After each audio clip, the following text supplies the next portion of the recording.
Okay, सो अब discuss करते हैं शॉर्टेस्ट प्रोसेस नेक्स्ट। ये तो बहुत ही आसान है। इसका मतलब ये होता है कि आपने जो अ, इसमें भी नॉन प्रिएम्प्टिव पॉलिसी है। जैसे कि एफसीएफएस नॉन प्रिएम्प्टिव था ना, ये भी नॉन प्रिएम्प्टिव पॉलिसी। इसका मतलब ये होगा कि इसमें जो प्रोसेस रनिंग में जाएगा वो प्रिएम्प्ट नहीं हो सकेगा, वो अपना सर्विस टाइम पूरा करेगा। जैसे एफसीएफएस में जिस प्रोसेस को चांस मिलता था वो अपना सर्विस टाइम पूरा करता था, इस तरह से एसपीएन शॉर्टेस्ट प्रोसेस नेक्स्ट जो है, इसमें भी जिस प्रोसेस को चांस मिल जाएगा वो अपना सर्विस टाइम पूरा करेगा, उसको आप प्रीएम्प्ट नहीं कर सकते। बस इसमें सिलेक्शन प्रोसेस ऐसे होगा कि जिस प्रोसेस का टाइम शॉर्ट होगा, सबसे सबसे शॉर्ट होगा इन दैट गिवन टाइम, जब हमने स्केजुलिंग या स्विचिंग करनी होगी या जब हमने डिस्पैचिंग करनी होगी ना प्रोसेसर को, जब हम प्रोसेसर को कोई प्रोसेस डिस्पैच करेंगे, at that instant we will see which process has the shortest execution time. And remember, this is a non-preemptive policy. Once the process is dispatched to the processor, it will remain in execution until it gets finished. यानी इसका मतलब ये हुआ, ये अपना service time पूरा करेगा as the case with the FCFS। तो ये बहुत आसान है। मैं स्ट्रेट अवे इसके टेबल पे जा रहा हूँ, यहाँ से आपको समझाता हूँ। Look at this table.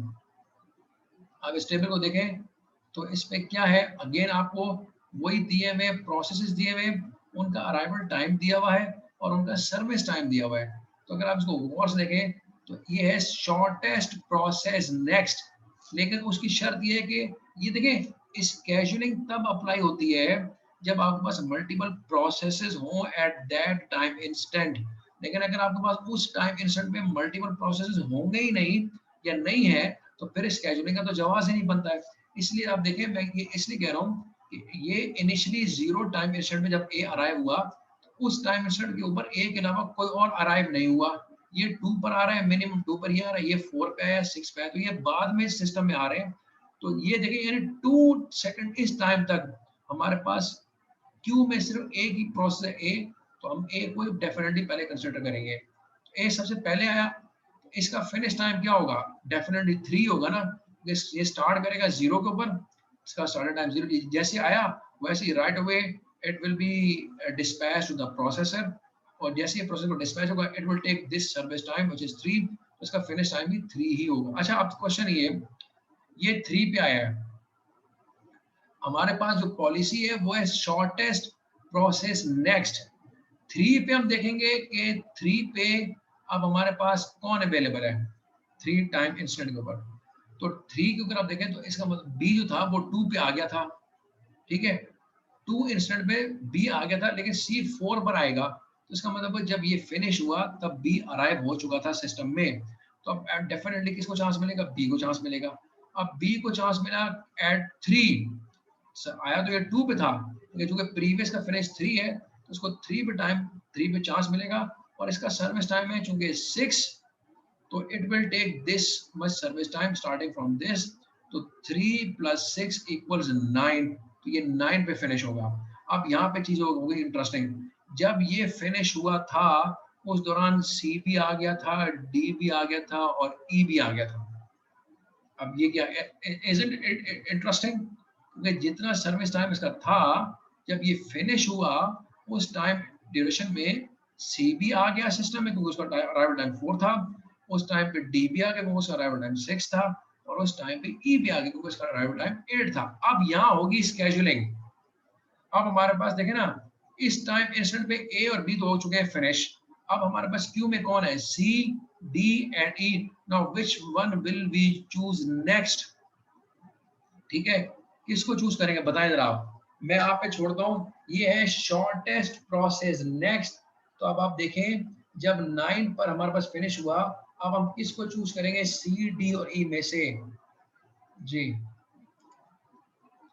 शाबाश अदीना, शाबाश, very nice, very good, very good. आप सब ने बिल्कुल ठीक जवाब दिया, क्योंकि हमारा जो स्केड्यूलिंग पॉलिसी यही है कि जो शॉर्टेस्ट प्रोसेस नेक्स्ट होगा, और शॉर्टेस्ट प्रोसेस नेक्स्ट का मतलब होता है कि the process with the shortest service time. तो at this instant of time हमें पता लग गया था, हमने देखा हमारे पास सी डी ई तीनों अवेलेबल हैं.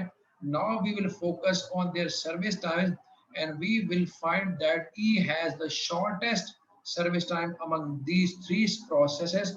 That's why we will select E as the next process to be executed. इसलिए अगर आप देखें E 9 पे स्टार्ट होगा और इसका सर्विस टाइम 2 है, तो इसका फिनिश टाइम क्या हो जाएगा? 9 + 2 11. Look at here. Here is the 11. ठीक है, आप किसकी बारी आएगी? E के बाद किसको चांस देंगे? वेरी नाइस, शाबाश. यानी देखे ना, ये अब आपको समझ में आ रहा है ना, ये इतना आसान है. तो शॉर्टेस्ट प्रोसेस में ई की कंप्लीशन के बाद अब बारी आएगी, यानी at 11 time instant we will choose C as the next process because of its shortest process service time as compared to D which has comparatively longer time for service. इसलिए अब we will choose C as the next process and C will start at 11 because 11 पे E ने finish किया था and start करेगा 11 पे और the service time है 4. 11 + 4 will become 15. So here is the 15. C का finish time 15 है. अब इसके बाद हमारे पास D के अलावा और कोई बचा ही नहीं प्रोसेस, तो 15 पे D start करेगा और इसका सर्विस टाइम 5 है. 15 + 5 will become 20 here. Now we have this finish time and I hope, I believe it's all very easy for you people to understand how we will calculate this. तो इसका आसान तरीका होता है, हम जिस टाइम इंस्टेंट पे हमने स्विच करना होता है प्रोसेस को, उस पे देखते हैं उस टाइम इंस्टेंट पे कितने प्रोसेसेस सिस्टम में अवेलेबल है, क्यों में अवेलेबल है, यानी अराइव हो चुके हैं. उनमें से हम देखेंगे किसका सर्विस टाइम सबसे कम है, हम उसको सबसे पहले चांस देते हैं. लेकिन remember, if we have no option when it comes to the number of processes available in the ready queue, तो फिर तो डेफिनेटली जब प्रोसेसेस मल्टीपल होंगे ही नहीं, वहाँ scheduling doesn't make any sense. Scheduling makes sense when we have multiple processes available at the same time in the ready queue. Then we apply the principle of scheduling, जो कि हमने यहाँ देखा था जब हमने यहाँ पर कर रहे थे ना 3 के ऊपर. तो 3 के ऊपर हमारे पास सिर्फ एक ही प्रोसेस बी एग्जिस्ट करता था, लेकिन ये यहाँ पे जाके चीजें इंटरेस्टिंग हो गई थी जब हमने 9 पे जाके स्विच करना था अगेन, एक प्रोसेस को चांस देना था नेक्स्ट इन द सिस्टम. तो उस वक्त हमारे पास सी डी ई तीनों अवेलेबल थे, तो यहाँ डेफिनेटली हमने फिर शॉर्टेस्ट टाइम को कंसीडर करते हुए ई को चांस दिया था. अब जब आपके पास फिनिश टाइम आ गया तो आप टर्न अराउंड टाइम बहुत आराम से निकाल सकते हैं और वो रेशो भी बहुत आराम से निकाल सकते हैं. तो आई होप कि आपको अब इसमें टर्न अराउंड टाइम निकालने में कोई प्रॉब्लम होगा नहीं. ठीक है, तो turnaround time is equal to the service time plus the time it has been waiting in the system. तो ये बताएं कि डी का 14 कैसे आया, डी का टर्न अराउंड टाइम 14 कैसे आया?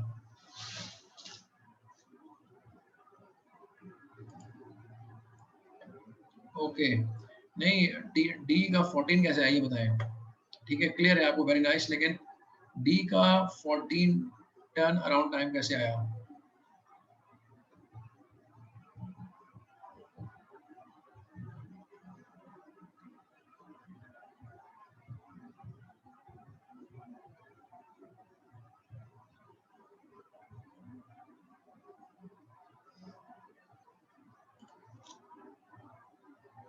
-6 वो कैसे?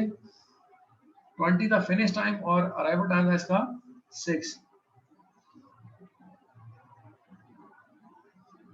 जी, ये भी सही है, बिल्कुल ठीक है. फिनिश माइनस अराइवल है, ओके. सबके चेक करने, सबके सही हैं?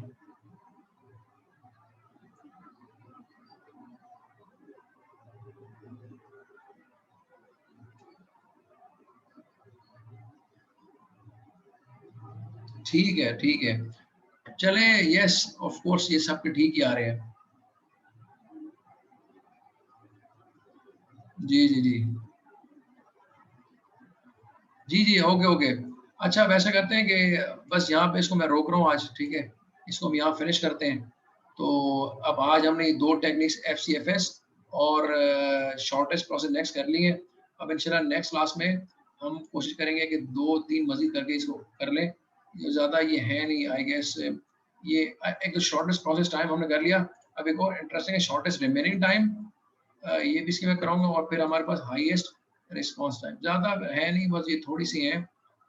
उसके अलावा सर्विस एस्टिमेशन,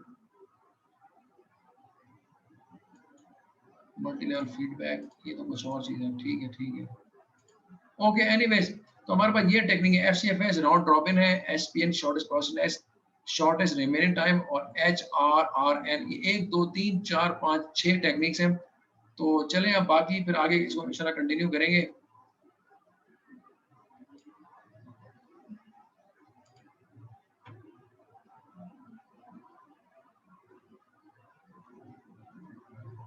जी जी जी जी जी, मैं उसको देखता हूँ, मैं आप सही कह रहा है।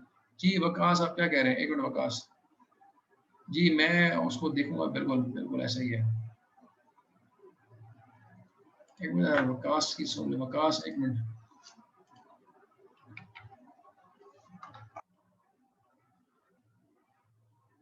जी वकास। सर 2 स्टूडेंट के बारे में बताना था आपको। जी जी सर एक तो हमारे पास है मोहम्मद सुहेल, वो जी। आज गए हुए थे, उनका वो सर स्नैच हो गया था फ़ोन। अच्छा, ओह, मोहम्मद सुहेल। यस सर, ये यस सर मोहम्मद सुहेल उनका शार फैसल पे, तो वो लेने गए हैं, तो उन्होंने कहा था कि सर से रिक्वेस्ट करना कि मेरी अटेंडेंस लगा दें। अच्छा, मोहम्मद सुहेल, और दूसरा कौन है? दूसरा सर राबिया सानी, उनका नेट नहीं चला। राबिया सानी, सानी, जी राबिया सानी। ओके सानी, ठीक है, इन दोनों की मैं अटेंडेंस लगा दूंगा। ठीक है, अब आप ऐसा करें, ये तो आप इसको लेक्चर को मैं रोक रहा हूँ, ठीक है। अब आप यूं करें कि आप सब लोग ना चैट के अंदर आपने करना ये है, सिर्फ प्रेजेंट लिखना है और कुछ नहीं लिखना, सिर्फ प्रेजेंट लिखें, वो आपके नाम के साथ प्रेजेंट आ जाएगा खुद बहुत, आपके नाम के साथ खुद प्रेजेंट आ जाता है। आप सिर्फ प्रेजेंट लिखेंगे, मैं आपकी अटेंडेंस मार्क कर दूंगा। Okay, now today is the end of the lecture, we will continue इंशाल्लाह नेक्स्ट टाइम वेरी सून। अच्छा, इसको जरा खुद से पढ़िएगा प्लीज, जब आपको टाइम मिले। हाँ लिख दें, नाम लिख दें, ठीक है। तो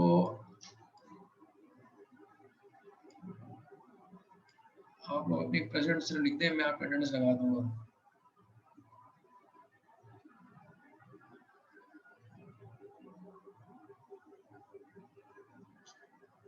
चलें, ठीक है, thank you very much and see you in the next class.